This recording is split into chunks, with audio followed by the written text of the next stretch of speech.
Dear students, अस्सलाम वालेकुम। उम्मीद करता हूँ कि आप सब खैरियत से होंगे। ओ लेवल्स अकाउंटिंग में, बल्कि ओ लेवल्स अकाउंटिंग में क्या, बहुत सारी जगहों पर ये टॉपिक है, एक डेप्रिसिएशन बहुत इंपॉर्टेंट टॉपिक है। तो आज की इस वीडियो में, इस लेक्चर में हम बात करेंगे कि ये डेप्रिसिएशन क्या है। ये इट्सेल्फ एक चैप्टर है। इसके अलावा बाकी चैप्टर्स के अंदर भी इसका कंट्रीब्यूशन रहता है वक्तन फ़वक्तन। तो इसको समझना बहुत ज़रूरी है कि ये डेप्रिसिएशन क्या चीज़ है। ओके, पहले तो हम बात कर लेते हैं कि डेप्रिसिएशन की जो डेफिनेशन है वो डेफिनेशन क्या है, और डेप्रिसिएशन के मायने क्या है, और हम इसे क्यों पढ़ते हैं। डेप्रिसिएशन की डेफिनेशन अगर आप देखें तो कुछ यूँ है। डेप्रिसिएशन इज़ एन एस्टिमेटेड, यानी एस्टिमेट है यहाँ पर, ठीक है, estimate of the loss in the value of non current asset over it's expected working life. Okay, पहले तो ये समझते हैं कि एक वर्ड होता है एप्रिसिएशन, उसका ऑपोजिट है डेप्रिसिएशन। एप्रिसिएशन के मायने क्या होते हैं? एप्रिसिएशन के मायने होते हैं सर किसी चीज़ की वैल्यू को बढ़ाना। मिसाल के तौर पर आपने बहुत अच्छा काम किया, मैं आपको अप्रिशिएट करता हूँ। अप्रिशिएट से मुराद आपकी वैल्यू को इंक्रीज़ करता हूँ सबके सामने। उसी का ऑपोजिट है डेप्रिशिएट। डेप्रिशिएट से मुराद है किसी की वैल्यू को कम करना, डिक्रीज़ करना, डिक्लाइन। तो यहाँ पर भी हम बात करेंगे डेप्रिसिएशन के बारे में, यानी किसी चीज़ की वैल्यू में कमी। अब किस चीज़ की वैल्यू में कमी, वो वाज़े तौर पर यहाँ पर लिखा हुआ है, loss in value of a non current assets. जो भी हमारे नॉन करंट एसेट्स होते हैं उनकी वैल्यू में जो कमी आ जाती है ग्रेजुअली, ठीक है, आहिस्ता आहिस्ता, कंटिन्यूस, बार बार, तो उस डिक्लाइन को हम कहते हैं डेप्रिसिएशन। ये सर क्या बात कह दी आपने, ग्रेजुअली, कंटिन्यूस, डिक्लाइन, कुछ समझ में नहीं आया। ओके, फॉर एग्जाम्पल आपने एक लैपटॉप बाय किया, जैसे मैंने भी मेरे पास भी एक लैपटॉप है जिसके ज़रिए आपके हिसाब से ये वीडियो रिकॉर्ड की जा रही है। तो जैसे जैसे इस लैपटॉप को मैं यूज़ करता जाऊंगा, इस लैपटॉप की जो लाइफ है, एफिशिएंसी है, वो क्या होती जाएगी सर, डिक्रीज़ होती चली जाएगी। एफिशिएंसी, ठीक है, एफिशिएंसी से बात काम करने की सलाहियत, तो इसकी एफिशिएंसी सर डिक्रीज़ होती चली जाएगी। मिसाल के तौर पर ये जिस दिन आपने लैपटॉप लिया होगा उस दिन बिल्कुल टिप टॉप, बिल्कुल नया ब्रांड लैपटॉप, तो उस दिन जो है वो इसके काम करने की सलाहियत बहुत बेहतरीन होगी और इसका बैटरी टाइम भी बहुत अच्छा होगा। लेकिन जैसे जैसे आप इसे इस्तेमाल करते रहेंगे, बार बार इसे चार्ज करते रहेंगे, इसकी बैटरी ख़राब होती रहेगी, बैटरी टाइम इसका कम होने लग जाएगा। तो इसकी जब आप इसको बाद में बेचने जाएंगे ना मार्केट में, तो सर आपने जितने का लिया था उतने का नहीं बिकेगा, इसकी वैल्यू कम होती जाएगी। मोबाइल फ़ोन ले लीजिए, उसमें भी ऐसे ही होता है। गाड़ी ले लीजिए, उसमें भी ऐसे ही होता है। कोई भी फिक्स एसेट, फर्नीचर ले लीजिए, उसमें भी ये होता है।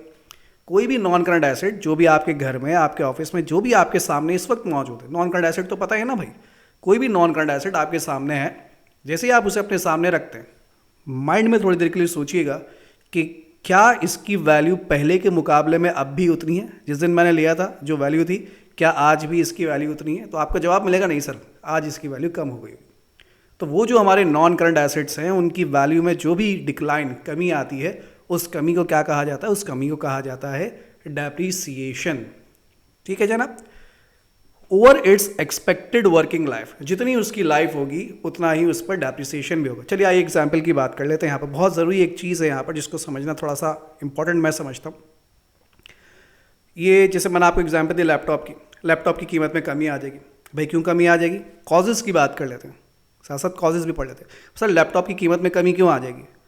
पहला रीज़न फिजिकल डिटोरिएशन, सर पुराना होता ख़राब होता जाएगा, घिसता जाएगा। आप देखते हैं ना कि चीज़ आहिस्ता आहिस्ता ख़राब होती आ रही है, घिस रही है, काली हो गई है, और कीपैड इसके जो सर मिट रहे हैं, निशान पड़ने लगे, तो ख़राब होता जा रहा है। अब बेचने जाएंगे तो सर ये नए जैसे तो दिख रही है। तो फिजिकल डिटोरिएशन की वजह से चीज़ टूट फूट भी हो गई है, कोई चीज़ ख़राब हो गई है, नज़र आ रही है सर कि आपकी कीपैड का एक बटन टूटा हुआ है। तो कोई चीज़ अगर ख़राब हो रही है तो जाहिर सी बात है उसकी वैल्यू में क्या आ जाएगी? कमी आ जाएगी। दूसरा जो फैक्टर है वो है इकोनॉमिक रीजंस।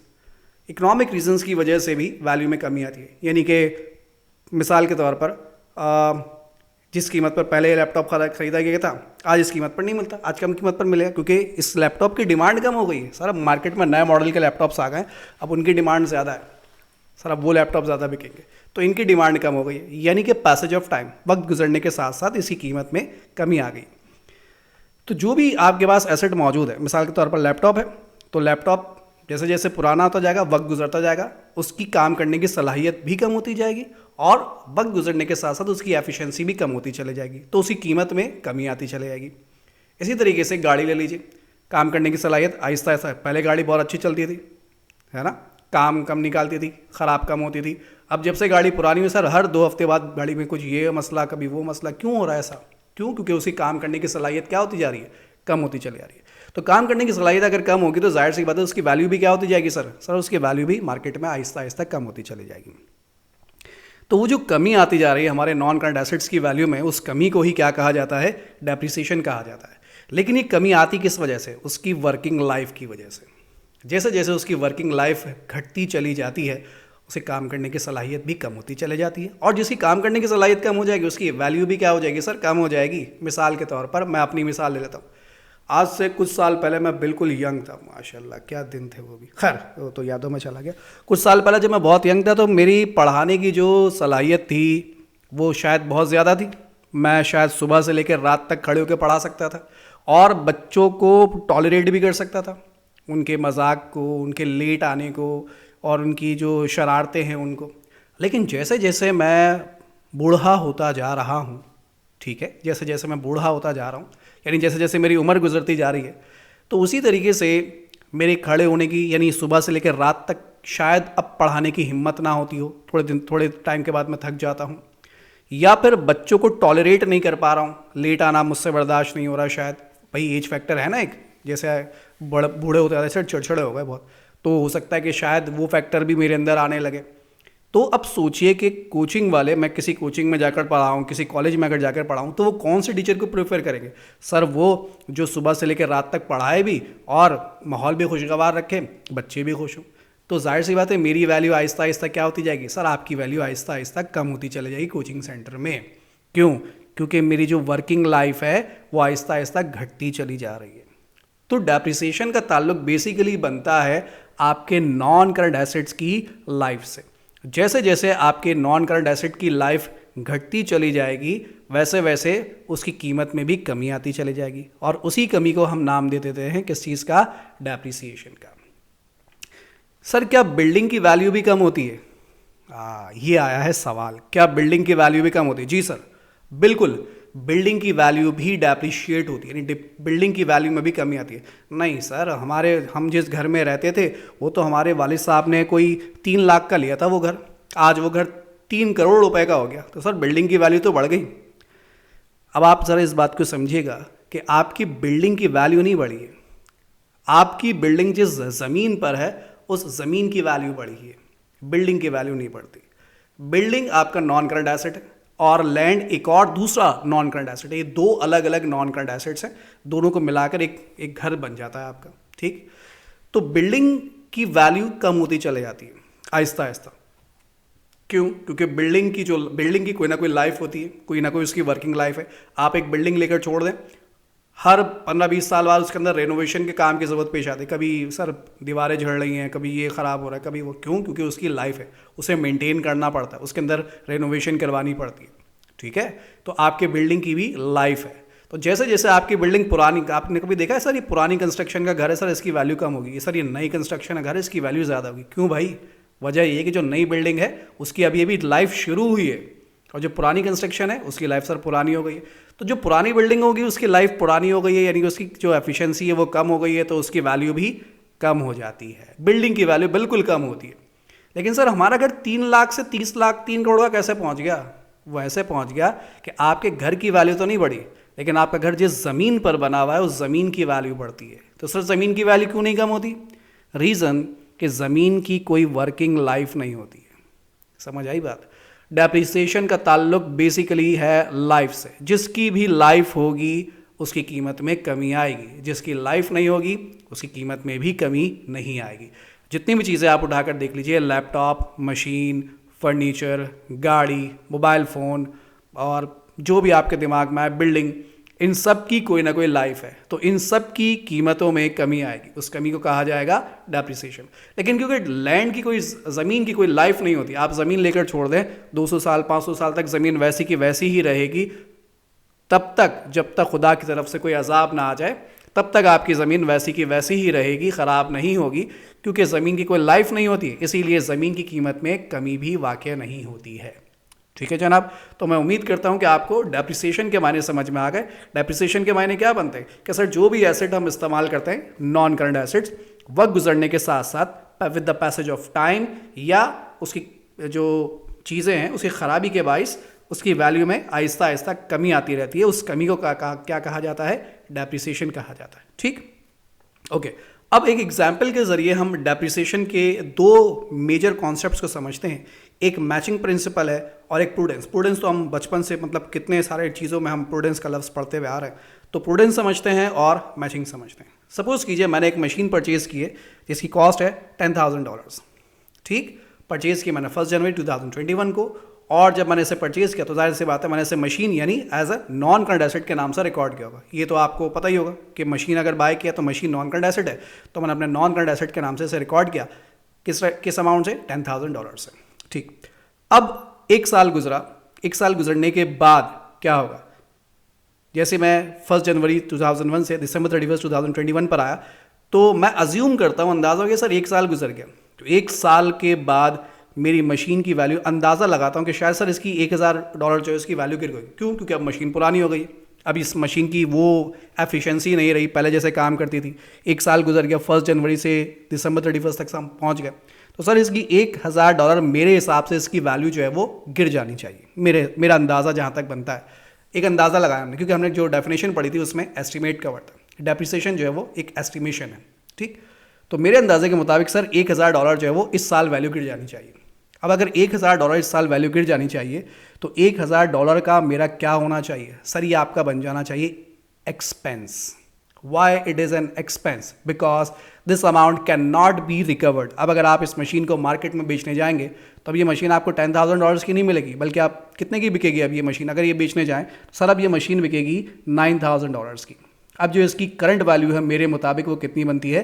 9,000। $10,000 की खरीदी थी, मेरे अंदाजे के मुताबिक पुरानी हो गई, तो अंदाज़ा लगाता हूँ कि इस पुरानी होने से इसकी $1,000 वैल्यू गिर गई होगी, तो अभी इसकी वैल्यू बची होगी मेरे अंदाजे के मुताबिक $9,000। ठीक, ये $1,000 मैचिंग और ये $9,000 प्रूडेंस कॉन्सेप्ट में क्यों लिखा गया है ज़रा इसको समझ लीजिएगा। मेरी मशीन कितने साल चली है? सर 1 साल चली है। तो 1 साल अगर चली है तो 1 साल की इसका जो खर्चा है वो होना चाहिए, यानी कि जो मेरा खर्चा बनता है इस मशीन के हिसाब से वो कितना बनना चाहिए? सर 1,000 बनना चाहिए, क्योंकि इस मशीन ने अभी पूरी ज़िंदगी मेरी फैक्ट्री में नहीं गुजारी। अभी शायद ये मशीन शायद 10 साल तक चल सकती है, तो अभी 10 साल में से इस मशीन ने सिर्फ 1 साल मेरी फैक्ट्री में काम किया, तो 1 साल में सर 1 साल की ही वैल्यू जो है वो गिननी चाहिए। ठीक है, मिसाल के तौर पर ज़रा मेरी बात को गौर से समझिएगा, जो मैं ये मैचिंग प्रिंसिपल आपको समझाने की कोशिश कर रहा हूँ, ज़रा इसको समझिएगा। अगर आपने रेंट दे दिया किसी जगह का 6 महीने का, लेकिन आपने वो जगह इस्तेमाल किया अभी सिर्फ 1 महीना, तो आपका क्या ख्याल है कि आपका खर्चा 1 महीने का होगा या 6 महीने का खर्चा एक साथ अभी लिख के बैठ जाना चाहिए? तो सर इसका जवाब ये होना चाहिए कि सर अगर मैंने भले 6 महीने का खर्चा दे दिया, 6 महीने का रेंट दे दिया है, लेकिन क्योंकि जगह मैंने अभी सिर्फ 1 महीने की इस्तेमाल की है, तो आमदनी भी मेरे पास कितने महीने की आई होगी? 1 महीने की आमदनी आई होगी, क्योंकि 1 महीना गुजरा है ना अभी, तो आमदनी आई 1 महीने की। तो खर्चा अगर मैं 6 महीने का लिख दूं, रेंट 6 महीने का, तो मुझे कैसा लगेगा सर? धचका सा लगेगा, बिल्कुल दिल धक धक करने लगेगा। क्यों भाई? क्योंकि सर आमदनी आई 1 महीने की और खर्चा मैं लिख दूं डायरेक्ट 6 महीने का उसी वक्त एक साथ, तो सर मैं तो डायरेक्ट लॉस में चला जाऊंगा, और ये देखते ही मुझे हार्ट अटैक आ जाएगा, सर वो हो ये तो मेरा कारोबार नुकसान में जाएगा, चलो बंद कर दो। तो बेहतर ये है कि सर मैंने भले दिया है खर्चा 6 महीने का, लेकिन अभी मैं दिखाऊंगा सिर्फ 1 महीने का खर्चा, बाकी 5 महीने का खर्चा आहिस्ता आहिस्ता 5 महीनों में दिखाऊंगा। जो रेंट दिया है हमने उसकी बात कर रहे हैं।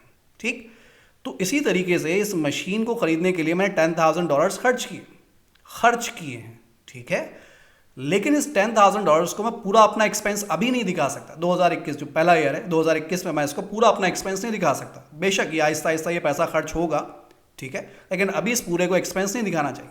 अभी सिर्फ 1 साल गुजरा है, तो मेरे अंदाजे के मुताबिक 1 साल में सर 1,000 हमारा खर्चा होना चाहिए।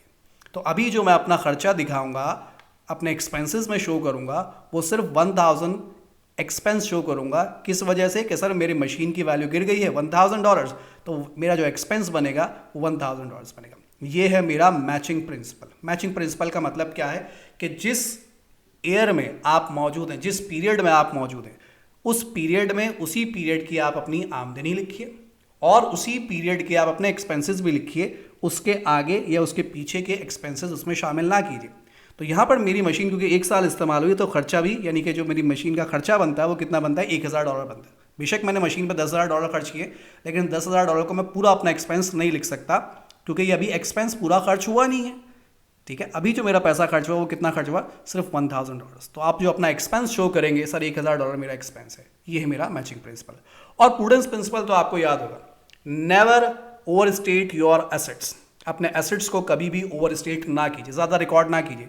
क्या मेरी मशीन $10,000 की है 1 साल गुजरने के बाद भी? तो इसका जवाब होगा नहीं सर, बेहतर ये कि आप अपनी मशीन को थोड़ा कम कीमत पर शो कीजिए। तो अब मेरी मशीन कितने की है, $1000 करने के बाद मेरे अंदाजे के मुताबिक मेरी मशीन की वैल्यू बनती है $9000। ये मैं अज्यूम कर रहा हूँ, ठीक है जनाब। मैं अपने एसेट को अगर अभी $10,000 पर दिखा दूँ तो माइंड में क्या होगा कि सर मेरे पास 10,000 की मशीन है, बेचने जाऊँगा $10,000 मिलेंगे। हालांकि वो मशीन पुरानी हो चुकी है। तो प्रूडेंस प्रिंसिपल क्या कहता है कि अपने एसेट्स को कभी भी ओवर स्टेट ना करो। तो $10,000 में से $1000 अगर वैल्यू गिर गई तो मैं मानता हूं कि मेरा एसेट इस वक्त $9000 का है, ठीक है जनाब। अब अगर नेक्स्ट ईयर आता है यानी 2022, तो फिर क्या अज्यूम करता हूं कि सर फिर आपकी वैल्यू गिरेगी $1000 और फिर मेरी मशीन की वैल्यू कितनी रह जाएगी, $8000। यानी हर साल मैं अज्यूम कर रहा हूं कि हर साल मेरे एसेट की वैल्यू गिर रही है $1000 और हर साल एसेट की वैल्यू गिरने के बाद मेरे एसेट की वैल्यू पहले $9000 थी, फिर $8000 हो गई और फिर $7000 हो गई। यानी मेरा मशीन जो है, यानी मेरे पास जो एसेट है मेरी मशीन, इस वक्त मेरे मुताबिक 3 साल गुजरने के बाद उसकी जो वैल्यू बनती है वो $7000 बनती है। ऐसा मैं अज्यूम कर रहा हूँ यानी मान रहा हूँ। तो मैचिंग प्रिंसिपल क्या बता रहा है, यानी डेप्रिसिएशन जब हम कॉन्सेप्ट पढ़ते हैं, डेप्रिसिएशन का जब हम वर्ड पढ़ते हैं तो इससे 2 कॉन्सेप्ट्स हम एक साथ कनेक्ट करते हैं, एक मैचिंग प्रिंसिपल और एक प्रूडेंस प्रिंसिपल। मैचिंग प्रिंसिपल ये कहता है कि भाई जिस साल मशीन इस्तेमाल हुई है उस साल का खर्चा उसी साल में रिकॉर्ड कीजिए। यानी 2021 में जो मशीन की वैल्यू गिरी 1000 वो 2021 में लिखिए। ऐसा ना करें कि 2 साल के मिलाकर एक साथ एक वैल्यू गिराते, नहीं जी। जिस साल मशीन जितनी इस्तेमाल हो रही है उस साल उतनी वैल्यू उसी गिराते चले, आहिस्ता आहिस्ता, ग्रेजुअली, आहिस्ता आहिस्ता। अगर मैं आपसे कहूँ कि 10 महीने की फीस एक साथ दे रहे हैं, आप बोलेंगे सर अचानक हार्ट अटैक आ जाएगा, आहिस्ता आहिस्ता एक महीने की फीस करके ले लीजिए। तो आप एक महीने का खर्चा मुझे देंगे ना, आपके लिए आसानी रहेगी। एक साथ 10 महीने का देंगे आपके लिए बहुत बर्डन सा पड़ जाता है अचानक। तो यही बात यहाँ पर कही जा रही है कि मैचिंग प्रिंसिपल कह रहा है आहिस्ता आहिस्ता खर्चा करो भाई, आराम आराम से, हौले हौले। 2021 की मशीन इस्तेमाल है तो 2021 का खर्चा लिखे बस, 2022 में इस्तेमाल है तो 2022 का खर्चा लिखे बस, दैट्स इट। और प्रूडेंस प्रिंसिपल ये बता रहा है कि अपनी मशीन को, क्योंकि मशीन आपका नॉन करंट एसेट है और एसेट्स को कभी ओवर स्टेट ना कीजिए, आहिस्ता आहिस्ता उसकी वैल्यू को कम करते चले जाइए। तो कम करते चले गए जनाब, ठीक।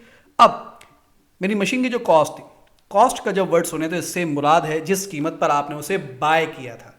आज जो कीमत है वो नहीं, जिस कीमत पर आपने इसे बाय किया था, भले 50 साल पहले बाय किया था, तो खरीदने वाली कीमत को क्या कहा जाता है, कॉस्ट कहा जाता है। तो ये मशीन हमने कितने में बाय की थी, $10,000 में, ये आपकी कहलाएगी इस मशीन की कॉस्ट। अब मशीन कितने साल इस्तेमाल हुई, सर 3 साल इस्तेमाल, एज्यूम करता हूँ 2021, 2022 और 2023। हर साल कितनी कितनी कीमत गिरी, 1000, 2000 और 3000। यानी अब तक 3 सालों के बाद अगर कोई पूछे कि आपकी मशीन की कितनी कीमत गिर गई, तो क्या जवाब दूंगा, सर इन 3 सालों में अब तक मेरी मशीन की $3000 जो है वो कीमत गिर चुकी है।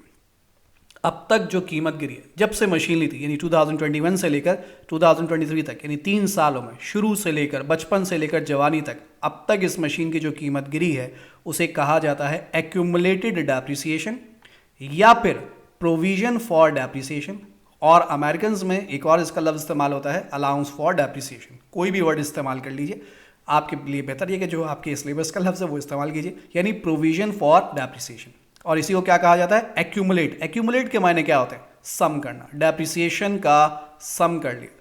जितने साल गुजरे उतने साल में अब तक जो भी डेप्रिसिएशन यानी जो भी इसकी कीमत गिरी उनका अगर सम कर लूँ तो वो क्या कहलाता है, एक्यूमुलेटेड डेप्रिसिएशन। और उसी को कहा जाता है प्रोविजन फॉर डेप्रिसिएशन। तो भाई मशीन मैंने ली थी कितने की, $10,000 की, कितने साल गुजर गए सर, 1 2 3, 3 साल गुजर गए। और इन 3 सालों में कितनी कीमत गिर गई, 1 2 3, यानी 3000 कीमत गिर गई। तो क्या 3 सालों के बाद आज भी मेरी मशीन की मौजूदा कीमत यानी करंट वैल्यू $10,000 होगी? तो इसका जवाब होगा नहीं सर, सिंपल सी बात है, 10,000 की चीज़ ली थी, 3000 कीमत गिर गई, तो सर आज इसकी वैल्यू होनी चाहिए $7,000। इस वक्त इसकी मौजूदा कीमत होनी चाहिए $7,000 आपकी कैलकुलेशन के मुताबिक। तो इस वक्त जो इसकी मौजूदा कीमत बनती है वो क्या कहलाती है, इसकी net book value. Book value से मुराद आसान लफ्जों में अगर कहूं कि भाई इस वक्त कोई आपसे पूछा इस वक्त क्या कीमत है, यहां 2 बातें। कोई पूछ रहा खरीदी कितने में थी, तो खरीदने वाली कीमत को कहते हैं कॉस्ट। कोई पूछे खरीदी कितने में थी, क्या जवाब देंगे, सर $10,000 में खरीदी थी, खरीदने वाली कीमत को कहा गया कॉस्ट। कोई पूछे आज क्या कीमत है, मौजूदा कीमत, तो मौजूदा कीमत को कहते हैं बुक वैल्यू। तो सर आज इसकी मौजूदा कीमत है मेरे मुताबिक $7,000। ये बात ध्यान में बिठा लीजिए कि बुक वैल्यू का कतई मतलब नहीं है मार्केट वैल्यू, ये आपकी कैलकुलेशन है। आपके मुताबिक आपकी मशीन की मौजूदा कीमत इस वक्त $7,000। हो सकता है मार्केट में लेकर जाए तो मार्केट वाले इसके 8,000 लगा दें या 6,000 लगा दें, कुछ भी लगा दें, तो मार्केट वैल्यू कुछ और हो सकती है। आपके मुताबिक आपकी चीज़ कितने की है, $7,000। जैसे मिसाल के तौर पर आपसे पूछूं आपके पास मोबाइल फ़ोन है, आप बोले हाँ है, कितने का लिया था सर, 10,000 का लिया था। आज क्या कीमत होगी, मार्केट की वैल्यू की बात नहीं करें, आपके अंदाजे के मुताबिक क्या कीमत होगी, सर मेरे अंदाजे के मुताबिक 7,000 का है। मैंने बोला मैं तो मार्केट के मुताबिक 5,000 ही दूंगा, मार्केट में 5,000 का मिल रहा है, वो एक अलग बात है, लेकिन आपके मुताबिक कितने का है भाई, $7,000 का। ठीक है जनाब। अच्छा, अब इस सारी बातों को हम अपनी इनकम स्टेटमेंट में कैसे रिप्रेजेंट करते हैं, इनकम स्टेटमेंट बनाते हैं। ठीक है, इनकम स्टेटमेंट हम वैसे तफसील से पढ़ेंगे।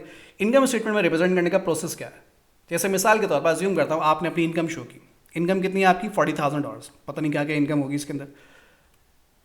अपनी इनकम में से आप लेस करते हैं अपने एक्सपेंसेस को, जो पैसा मैंने कमाया, सिंपल सी बहुत लॉजिक सी बात करता हूँ, मैंने आपकी सैलरी से आपकी जो फीसिस मैंने लिए, उन फीसिस से मैंने $40,000 जो है वो कमाया, लेकिन इसको कमाने के लिए मैंने अपने टीचर्स को सैलरी भी दी है। फॉर एग्जाम्पल मैंने $1,000 की सैलरी दी है, और ये फीस कमाने के लिए मैंने जो एक साल आपको पढ़ाया, ये सिर्फ एक साल की मैं बात कर रहा हूँ, जो एक साल मैंने आपको पढ़ाया, एक साल में मेरा लैपटॉप इस्तेमाल हुआ, उस लैपटॉप को इस्तेमाल करने से जो एक साल में लैपटॉप की वैल्यू गिरी, सिर्फ एक साल की बात कर रहा हूँ, वो कितनी वैल्यू गिरी है इसकी, $1,000 वैल्यू गिरी। तो ये $1,000 मैंने इस $40,000 को कमाने के लिए इस्तेमाल किया होगा ना भाई। ये जो $40,000 मैंने कमाए हैं, इस $40,000 को कमाने के लिए मैंने क्या क्या किया, मैंने अपने टीचर को सैलरी दी $1,000 की, और मैंने अपना लैपटॉप भी इस्तेमाल किया। तो लैपटॉप को इस्तेमाल करने में भी तो कुछ ना कुछ कॉस्ट आई होगी। सर आपका लैपटॉप घिस गया एक साल, तो उस एक साल में घिसने में कितनी कीमत गिर गई इसकी, सर $1,000 गिर गई। तो वो जो 1,000 कीमत गिरी है मेरे लैपटॉप की, वो क्या कहलाएगा, सर आपका डेप्रिसिएशन एक्सपेंस कहलाएगा।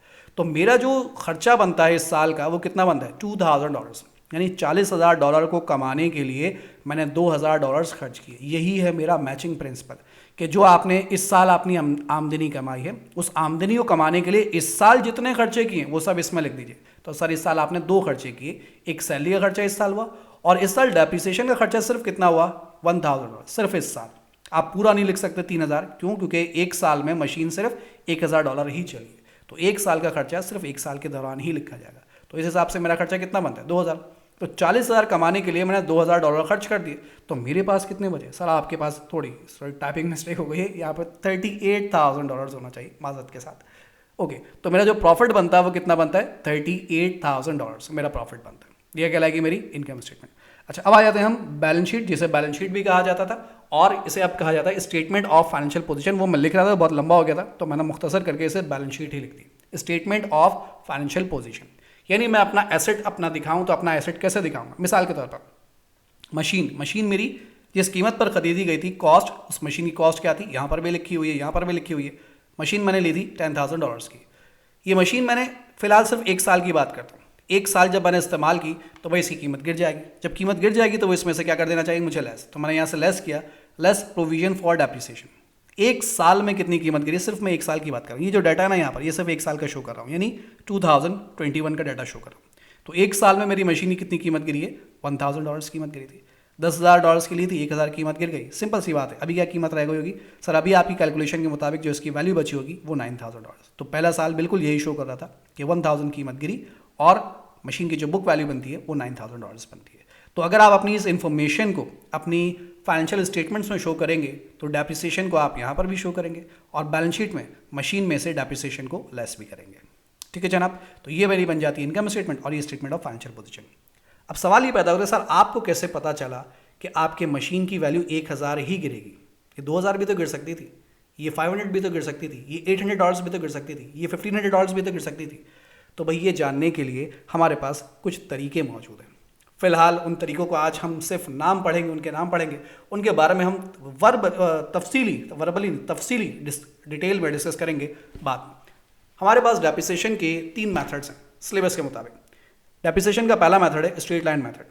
ठीक है, स्ट्रेट लाइन मेथड क्या है, मुख्तसरन आज बात करेंगे। The straight line method of depreciation is where the same amount of depreciation is charged each year. हर साल आपका जो डेप्रिसिएशन का अमाउंट रहता है वो सेम रहता है। कैसे निकालते हैं वो एक बात की बात है। ठीक है, जैसे पीछे भी हमने पढ़ा कि पहले साल भी $1,000 कीमत गिरी, दूसरे साल भी 1,000 और तीसरे साल भी 1,000। ये जो हर साल $1,000 कीमत गिर रही है, ये किस मेथड के जरिए है? ये है स्ट्रेट लाइन मेथड के जरिए। ठीक है जनाब। तो स्ट्रेट लाइन मेथड क्या बताता है कि भाई ये बताता है कि आप जो भी डेप्रिसिएशन कैलकुलेट करेंगे वो डेप्रिसिएशन जो है वो कांस्टेंट रहता है हर साल, वो तब्दील नहीं होगा। इसी को हम कहते हैं स्ट्रेट लाइन मेथड। क्यों कहते हैं? बात की बात है। अब ये स्ट्रेट लाइन मेथड्स के जरिए डेप्रिसिएशन हम निकालते कहते हैं। इसके दो फॉर्मूलाज हैं। एक फॉर्मूला ये लिखा हुआ, cost minus residual value divide by expected useful life in years. Cost यानी जिस कीमत पर आपने उसे खरीदा। रेजिडुअल वैल्यू किसे कहते हैं?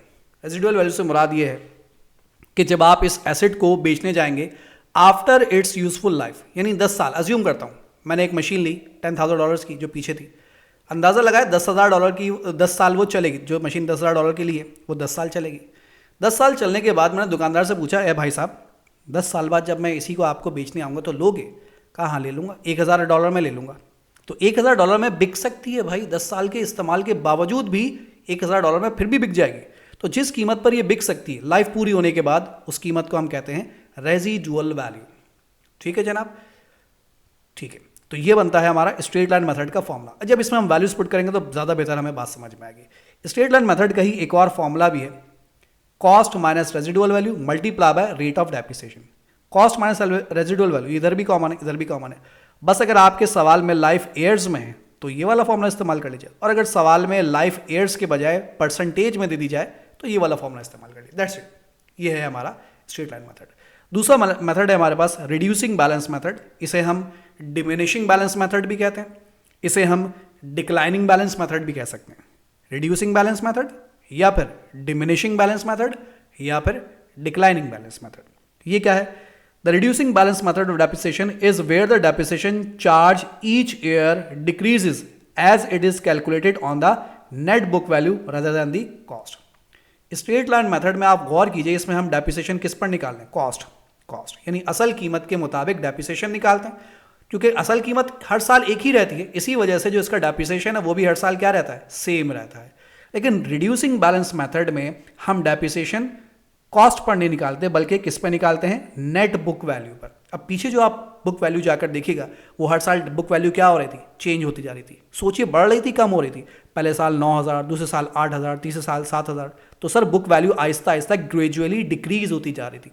अगर मैं हर साल बुक वैल्यू पर रेट अप्लाई करता हूं, यानी बुक वैल्यू के हिसाब से डेप्रिसिएशन अगर निकालता हूं, तो रिड्यूसिंग बैलेंस मेथड में जो मेरा डेप्रिसिएशन होगा वो कुछ ऐसा होगा, book value multiply by rate of depreciation. यानी इस पर मैं कॉस्ट पर डेप्रिसिएशन नहीं निकालूंगा, बल्कि बुक वैल्यू पर डेप्रिसिएशन निकाला जाता है। किसमें? रिड्यूसिंग बैलेंस मेथड में। अब जब रिड्यूसिंग बैलेंस मेथड में आप बुक वैल्यू पर डेप्रिसिएशन का रेट अप्लाई करते हैं, तो बुक वैल्यू तो हर साल कांस्टेंट रहती नहीं है, हर साल ये जो चेंज हो रही होती है। तो इसीलिए जो आपका डेप्रिसिएशन का अमाउंट है वो भी हर साल क्या हो रहा था? चेंज होता रहता है, डिक्रीज होता चला जाता है। डिक्रीज क्यों होता है? क्योंकि book value Aahista Aahista decrease होती है। उसी पर जब आप रेट अप्लाई करेंगे तो आपका जो डेप्रिसिएशन का अमाउंट होगा वो भी ग्रेजुअली क्या होगा? डिक्रीज होगा। ठीक है जनाब। तो ये फिलहाल दो मेथड्स हैं, इन्हें हमने मुख्तसरन डिस्कस किया। इसके हो सकता है इसके बारे में आपके जहन में बहुत सारे सवालात हो, तो उन सवालात को फिलहाल साइड पे कीजिएगा। अगले लेक्चर में जब मैं आपको स्ट्रेट लाइन मेथड समझाऊंगा तो तफसीली तौर पर आपको मेरी बात समझ में आ जाएगी। अच्छा, इसके अलावा एक मेथड और भी है हमारे सिलेबस में, वो फिलहाल अभी मैंने यहाँ लिखा नहीं है। वो मेथड क्या है? वो है आपका रिवैल्यूएशन मेथड। डेप्रिसिएशन का एक और मेथड है रिवैल्यूएशन मेथड। यहाँ पे क्योंकि जगह नहीं थी, तो वो जब मैं डिस्कस करूंगा आपके साथ तफसीली तौर पर, तो उसकी डेफिनेशन भी बताऊंगा, कब और कहाँ अप्लाई किया जाता है वो भी बताऊंगा। तो फिलहाल आज के लिए मैं इतना रखता हूँ, बहुत लंबी वीडियो हो गई मेरे ख्याल से। आज के लिए हम इतना रखेंगे और इंशाल्लाह फिर आपसे मुलाकात करेंगे हम अगली क्लास में। टेक केयर, अल्लाह हाफिज़।